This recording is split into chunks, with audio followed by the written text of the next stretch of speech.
мынаған қараңыз, ол табличка қараңыз, сол жақта алыста екен, а кіретін есіктеріне жақында. Если мүгедек адамға ол есік ашылатын жағдай болса, неге ол есік бүгінгі күнде жабық тұр? Әлде мен қоңырау басқан кезде ғана біреу жүгіріп келіп ашу керек пе? Жоқ, ол күнделікті ашық тұрады негізі. Енді мына қараңыз, сіз мына мекеме акиматтың балансында дейсіз. Бүгінгі күнде мен көз көрмейтін адам болғандықтан, или басқа да мүгедек, сіз мемлекеттік қызметкер атқаратындықтан, сіздер мекемелеріңіз любой здание, басқа да мекемелердің бәрі кіріп шығуға ыңғайлы болу керек. Сонда сіз арендада отырып деп, бұл мекемеге біз кірмеуіміз керекпіз ғой? Жоқ, мен сізге сіз дұрыс түсінбеңіз. Болашақта осының бәрі жойылады, жаңағы кемшіліктердің бәрі. Бұл көтерілген, былтырдан бастап бұл сұрақтар қойылып, алдағы уақытта жұмыстар жүргізіліп жатыр. Қанша уақытта ол іс атқарылады? Сіздерде мысалы дәретханада жоқ екен дейді. Мүгедек адамдарға арналған. Онда қанша уақыт бойынша сіз өзіңіз жауап бере аласыз примерно? Сіз қазір енді уақытша міндетін атқарады. Уақытша бір міндетін атқарасыз. Значит, сіз қазіргі күнде сол басшылық есептелесіз. Солай ғой? Сол басшы ретінде маған жауап берсеңізші, қанша уақытта сіз бүгінгі күнде жаңағы болашақта 10 жыл басшы болатын болсаңыз, осы орында қанша уақытта осы істі жасайтын едіңіз?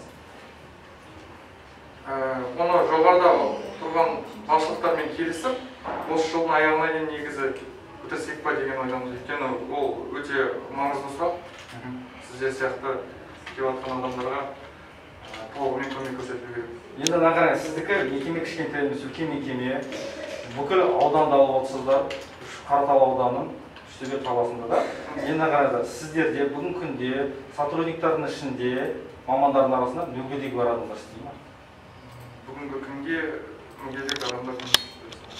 Не себептен ол кісілер жұмыс жасамайды? Әлде сіздер жұмысқа қабылдап аласыз? Жоқ, жұмысқа қабылдаймыз. Бізде мысалы қазір бүгінгі күнге 3 вакантный орын тұр. Біз конкурс объявлять еттік. Документтерін қабылдаса, біз оны заңды түрде қабылдаймыз жұмысқа.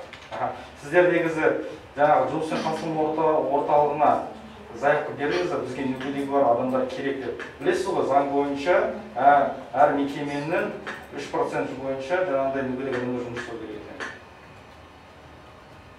Әлде оны заң білесіз? Жоқ, білеміз. Ол заңды қашан орындауға кірісесіздер? Алдағы уақытта, болашақта алдағы уақытта жақын арада. Ендеше мен сізге уәде берейін. Алла бұйыртса, аманшылық болса, 2022 жылдың осы жылдың аяғында немесе келесі жылдың басында осындағы қайтадан жетіп көрсетеді. Жақсы. Все, рахмет сізге.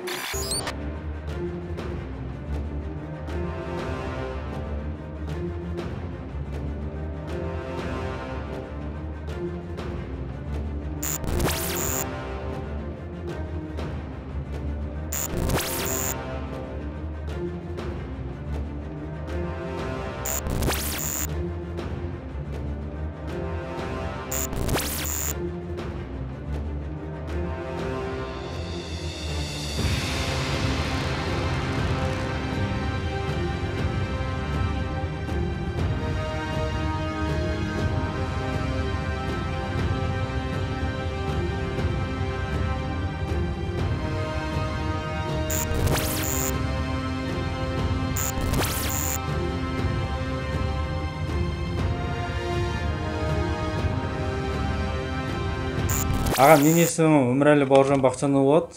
Мен осы Талдықорған қаласынан мониторинг группаның мүшесі боламын. Мына мекемелерді мүгедек жандарға кіріп шығуына қаншалықты қолайлы, ыңғайлы екен, соны тексеруге келіп едік Үштөбеге. Мына осы сіздің мекемеңізге келіп, осы Үштөбе қаласында осы бүгінгі күнге дейін бірінші қоңырау екен істейтінін естідік. Тактильный дорожкаларыңыз бар екен, бүкіл зданияның ішінде әр кабинетке алып келетінін. Соған сізге алғысымызды білдіргіміз келеді. Мына көз көрмейтіндерге жандарға арналған брайль строкасы әр кабинеттерде кішкене төмен тұр екен. Енді оны көтерем дедіңіз. Жақсы. Мына енді кемшіліктеріңізді айтып кетейін. Ана дәретхананың есігі кішірек екен, оны соны кеңейтсеңіздер дұрысырақ болады. И бүгінгі күнде сізге қоятын сұрағым, ол жаңағы осы сіздердің адам сотрудниктардың арасында мүгедектігі бар адамдар жұмыс жасай ма? Істесе қанша адам бар? Қандай Бүгінде мүгедектіктер бар? біздің бөлімде жоқ. Ваше ауданда істейтін азаматтар көп. Бізде квота белгіленген мүгедектерді орналастыру жөнінде ол жұмыстар атқарылып жатыр. Именно мүгедек жандарды жұмысқа орналастыру жөнінде бізде квота белгіленген мекемелердің арасында. Сол квотамен жұмыс жасап жатырмыз. Жалпы. Аға, енді квота болған кезде маған қызықтыратыны сіздің бөлімшеңізде бола ма жақын арада жұмысқа орналастыруға мүгедек бар адамдар? Бізде өзі аудандық бөлімде 2 бөлімше бар. Бір қарттарға, азаматтарды қарау бөлімшесі, екінші мүгедек жандарға көмектесетін бөлімше. Сол бөлімшелерде жаңа істейтін біздің мүгедек жандар бар. Жалпы болашақта енді бүгінде біз өзіңіз белгілі ғой, мемлекет қызметте қазір мынау оптимизация дейді, қысқарту жүріп жатыр. Біз өзімізде бар жоқ бөлімде 5 қызметкерміз, 5.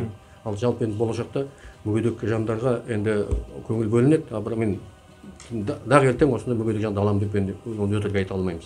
Ал жалпы басқа бөлімдерде, басқа жерлерде біз оған жұмыс жасап жатырмыз. Мүгедек жандар бізде көп жұмыс жасайды ауданымызда. Аға, енді рахмет сізге, осындай мекеменің басшысы отырып, сол мүгедек адамдардың кіріп шығуыңызға, мемлекет мекемеңізді ыңғайлап жасап жатқаныңызға. Жұмысыңыз елдің бәрі сізден үлгі алсын, жұмысыңыз іске баса берсін. Рахмет, жұмыстарымызды жалғастырамыз. Айтқан ескертпелеріңізді әрине орындаймыз. Ол мүгедек жандардың нәзік жандар ғой. Ол күнде келе бермейді. Біз оған әрқашанда сол талаптарын орындауға біз міндеттіміз, орындаймыз.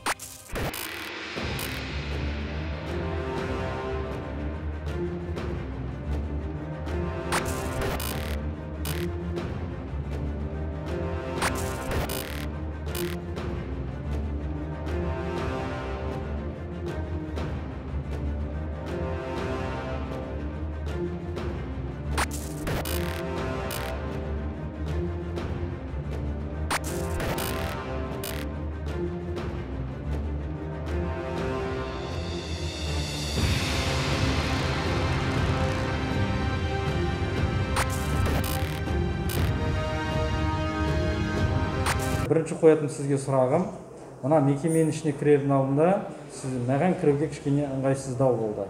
Өйткені көз көрмейтін жандарға арналған тактильный плитка жоқ екен, қоңырауларыңыз бар екен, біреусі ғана істейді екен. Бірақ мекеменің ішінде сіздің жұмыс орныңызды алып келетін, мені жалғыз өзім келетін болсам, то тактильный плитка тағы да жоқ екен. Осы сұрақтарға неге жоқ екен, соны жауап бере аласыз? Өйткені біріншіден кемшіліктер үшін сізден кешірім сұраймыз. Екіншіден біз жұмыспен қамту орталығы бұл мекемеде арендада отырғандықтан енді қалалық әкімшілікке бұл кемшіліктерді айтамыз, чтобы болдырмас үшін алдыңғы уақытта кемшіліктерді жою үшін. Біздің өйткені бюджетімізде қаралмаған, біз арендада отырмыз, ол біздің жеке меншігінде емес, центр занятосында. Екіншіден қоятын сұрағым, сізде сотрудниктарыңыз арасында мүгедегі бар адамдар жұмыс істей ме? Бүгінгі күнге қызметкерлердің арасында мүгедегі бар азаматтар жоқ. Жоқ, қанша сотруднигіңіз бар бұңыз? Мені қосқанда 14 болады. Мемлекеттік квотаны білесіз ғой? Иә, білемін. Бүгінгі күнде сіздерде жұмыс сұраған мүгедек жылдың басынан бастап адам қанша тіркелді мүгедегі бар адамдар?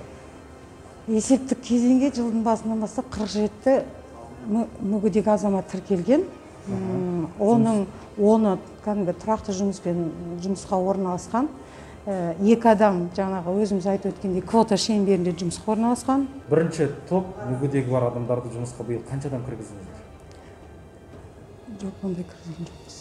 Мына қараңыздар, сіздің мекемеңізге енді кіру шығуға арналған мүгедегі бар адамдарға жағдай қашан жасалмақ? Енді 10 жыл басшы болсаңыз, осы сұрақты қанша уақытта шеше аласыз?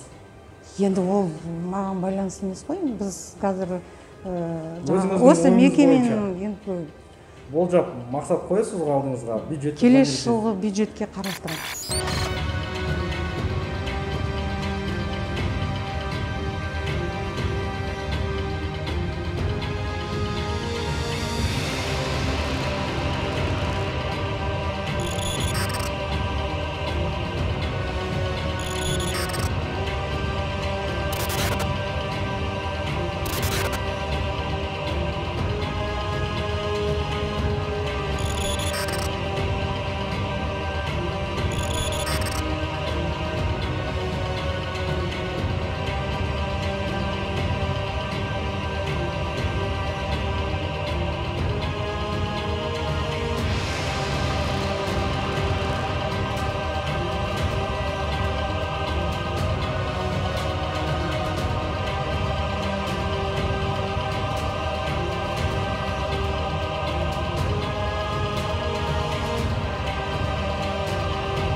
Бұл жерде кіреберісіде көз көрмейтін адамдарға арналған тактильный плиттер жоқ екен.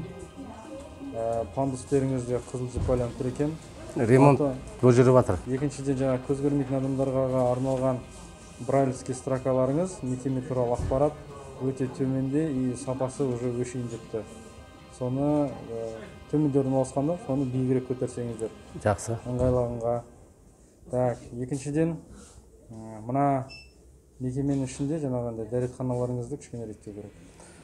Оны стандарт, ремонт жүріп жатыр, ана пандусты қазір ремонттап жатырмыз, одан кейін оны қолға аламыз. Көз көрмейтін адамдарға арналған тактильный плитка сырт жақта орнатылып ма?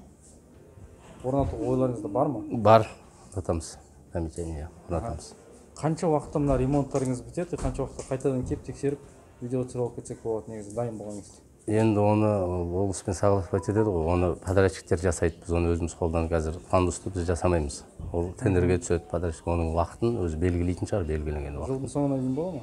Енді оны мен тиісті органдарға, облысқа айтам деп сізге уәде беремін. Енді мына тактильный плитка көз көрмейтіндерге арналғанда сырт жақта қанша уақытта төсеуге ойларыңыз бар? Енді оны тез арада төсесек жақсы болады деп ойлаймын, тез арада төсейміз. Енді өзіңіз мұнан қараңыз, басшысыз ғой, енді бөлім басшысы болсаңыз да, басшы ретінде қанша уақытта төсеймін деген ойыңыз бар, мысалы жоспар? Бөлім басшысының міндетін уақытша атқарушымын мен қазір. Енді оны мен кесіп сізге бүгін ертең деп айтпаймын, бірақ жақын арада оны мен хабарласам. Сіздерде осы соның ішінде мүгедегі бар адамдар жұмыс жасай ма? Жасайды. Қандай мүгедектігі бар? Бірінші, екінші, үшінші топ? Екінші, үшінші топ мүгедектік істейді. Қандай мүгедектіктермен?